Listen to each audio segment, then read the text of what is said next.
ఆయన నమ్మి అడిగేశా, మునగనీయడు. ఆయన నమ్మి అడిగేశా,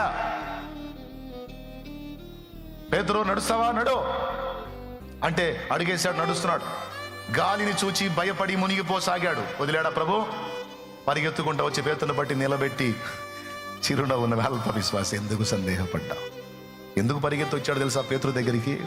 నా యేసయ్య, అయ్యో నా మాట విని వీడు అడిగేశాడు, నా మాట విని నా బిడ్డ నీళ్ళలో అడిగేశాడు, నా మాట విని ముందుకు వచ్చాడు.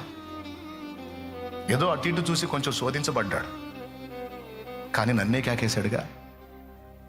కాబట్టి నా మాట నమ్మి అడిగేసిన నుండి నేను ఎట్టు వదిలిపెడతాను? నేను వదలను, మునిగిపోనివ్వను. అట్లా ఆయన మాట విని ఈరోజు నువ్వు అడిగేస్తున్నావు. ఆయన మాట విని మారు మనసు పొందావు, ఆయన మాట విని బాప్తిస్మం పొందావు, ఆయన మాట విని ఆయనకు నీ హృదయంలో స్థానం ఇచ్చావు. ఆయన మాట చొప్పున బతకడానికి అహర్నిశలో ఆరాట పడుతున్నావు. ఆయన మాట చొప్పున నువ్వు వేసిన అడుగు నా దేవుడికి తెలియదు? ఆయన మాట విని నువ్వు నీళ్ళలోకి దిగావని తెలీదు? ఆయన అశ్రద్ధ చేస్తే నువ్వు మునిగిపోతావని తెలీదు?